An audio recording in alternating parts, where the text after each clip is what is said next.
Крым – это целый мир в миниатюре.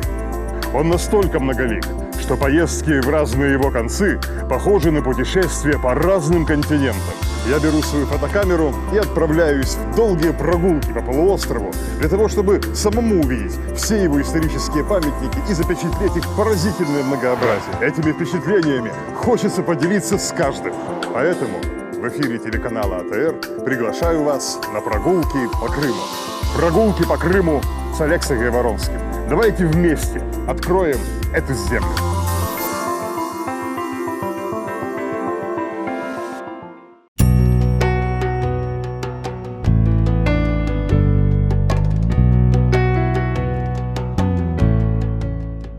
Мы продолжаем осмотр первых зданий, возведенных ханом Сахибом Гираем при основании им Бахчисарая в 1532 году.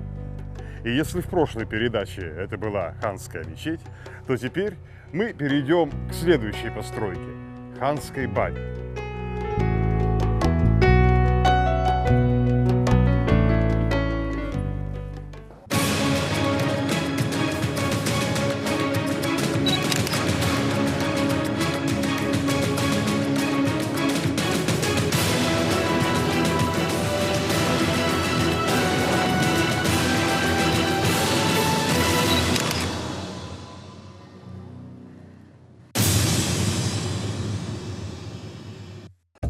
Как уже говорилось в прежних передачах, правители мусульманских стран имели обычай при обустройстве своих столиц возводить за собственный счет различные сооружения для блага всех подданных. Это могли быть общественные фонтаны, лечебницы или иные здания. В столице первых крымских ханов, Салачеке, таким сооружением стала общественная баня, и мы, как помнят зрители, осматривали ее руины.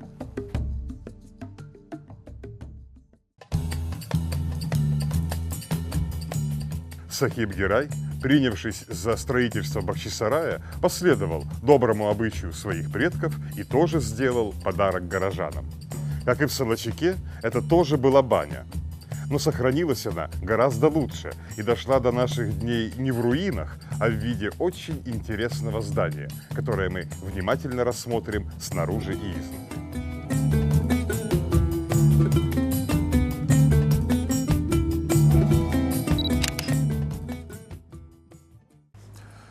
Вспомним слова Рамал-Ходжи, который рассказал нам, как был основан Бахчисарай.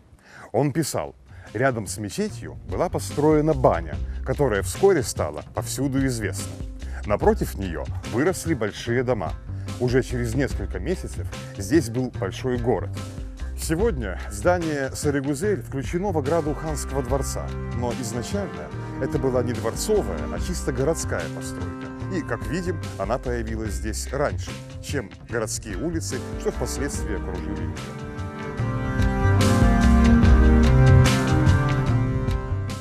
Это заведение действительно приобрело широкую известность, причем под весьма необычным именем. Бахчисарайцы называли баню Сарыгузель, что можно перевести как «белокурая красавица». В честь кого или чего баня получила такое название, молчат даже городские легенды. Баня состоит из двух частей, мужской и женской, с входами на противоположных сторонах. На закладной плите над входом в мужскую часть высечены имена основателя Бахчисарая и его знаменитых предков. На этом высоком месте построено справедливым государем Сахибом Гирай-ханом, сыном Мингли Гирай-хана, сына Хаджи Гирай-хана, год 939, то есть 1532. И если Зынжирлы медресе, в котором 4 века не прекращались занятия, стало самым долговечным памятником эпохи Мингли-Гирая, то подобным же образом и баня Сарыгузель увековечила правление его сына, Сахиба Гирая. Ведь она тоже непрерывно действовала почти 400 лет, и жители Бахчисарая продолжали пользоваться ханским подарком вплоть до советского времени. Большевики уже закрыли знаменитое медресе, а котлы в банных топках все кипели, и люди приходили сюда, пока здание не пришло в полную негодность из-за землетрясения 1927 года. После этого баня медленно разрушалась почти 80 лет, зарастая травой и деревьями, пока реставраторы не вернули ей черепичной кровли и свинцовых куполов.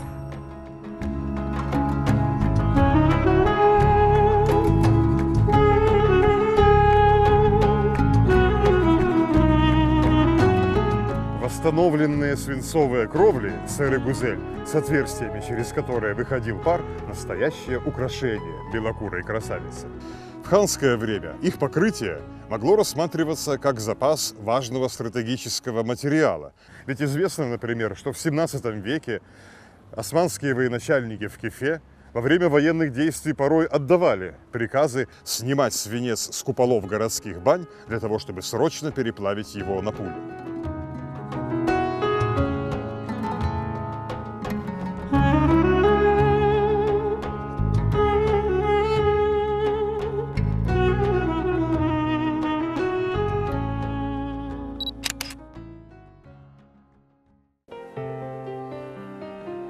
Реставраторы восстановили, как сумели, и внутреннее убранство сэры Гузель.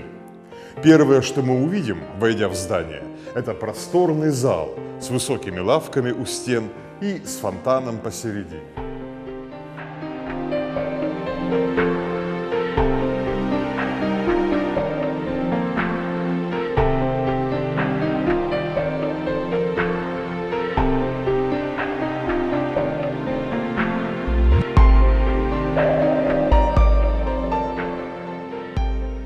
Посещение бани было делом не быстрым.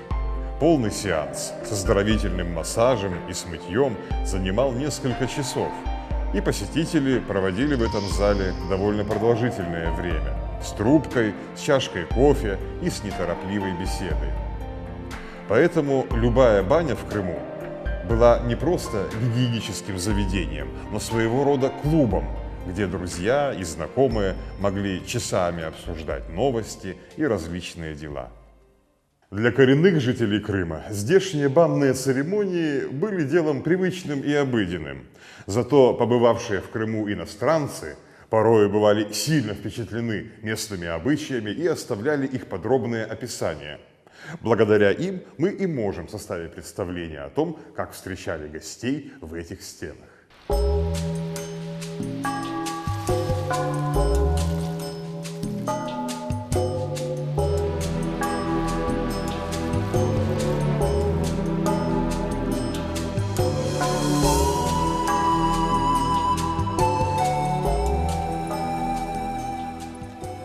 Вошедшего посетителя перво-наперво переодевали, складывая его одежду в шкаф и повязывая ему передник, который затем менялся, но никогда не снимался.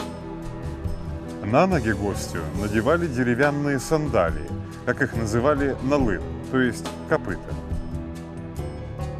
Дело в том, что пол в любой крымской бане был горячим.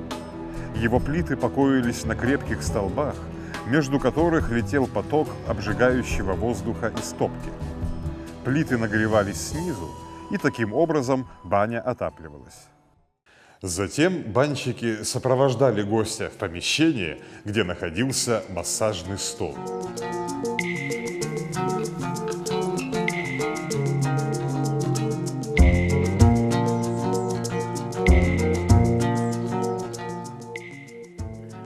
Банщик принимался за массаж, тщательно разминая каждый мускул в теле клиента.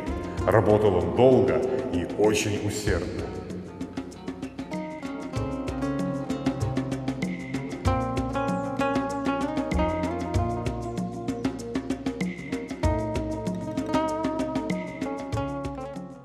Австрийский торговец Клейман, в ханские времена побывавший в одной из крымских бань, писал, что после такого массажа не мог встать и пришел в себя лишь после того, как банщики вынесли его на руках и облили водою. Они предложили гостю трубку, но тот не мог найти в себе сил даже для курения.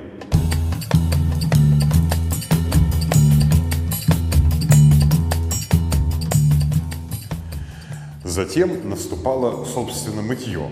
Клиента вели в небольшое помещение с раковинами и позолоченными кранами, растирали суконной рукавицей и выдавали таз с мыльным раствором, чтобы дальше тот мылся сам.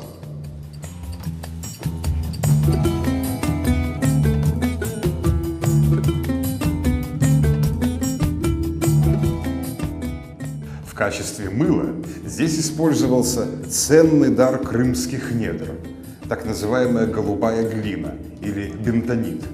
А еще одно название этого минерала – кефе-киллит, то есть кил из города Кефе.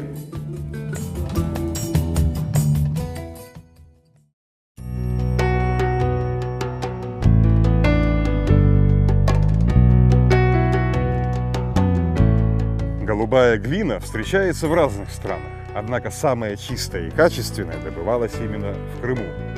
В ханские времена она в огромном количестве вывозилась из порта Кефе на турецкие рынки, откуда и получила свое наименование – кефинский кил.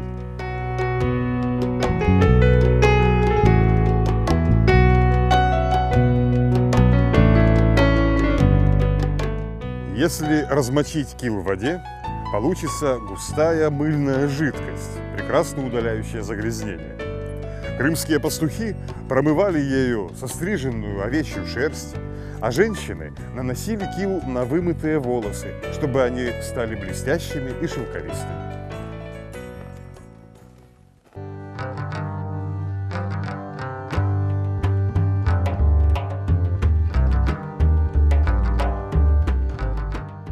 Мыло из этого минерала в Крыму продолжали делать и в 20 веке, а в наши дни залежи самого высококачественного кила разрабатываются в Качинской долине, неподалеку от села Шурю, Кудрино.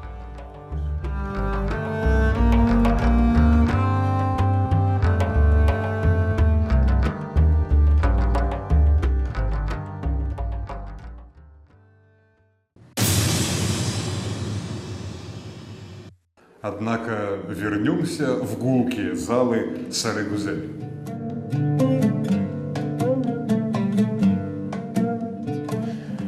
После того, как клиент помылся, его переодевали в сухую одежду, передник, банную рубашку и чалму, и сопровождали его обратно в зал, где тот в приятном изнеможении отдыхал на застеленных лавках и жадно пил холодную воду, что струилась из фонтана.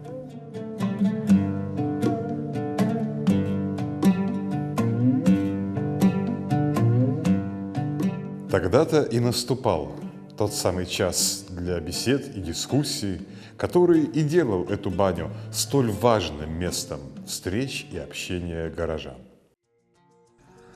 Надо добавить, что подобных заведений в Крыму было множество. Каждый крымский город – Бахчисарай, Гызлев, Карасу-Базар и другие, не говоря уже о Большом Кефе, имел минимум с полдюжины общественных бань, не считая частных, больших и малых, старых и новых.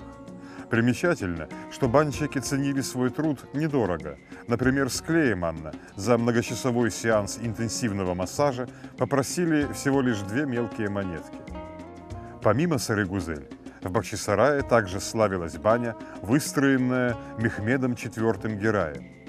Судя по описанию Эвлии и сохранившимся планам, она была еще роскошнее, чем творение Сахиба Гирая, но от нее, увы, на сегодня не осталось даже следа. Помимо нее, в ханской резиденции были и другие бани. Их фундаменты обнаружены во время раскопок в Персидском саду ханского дворца.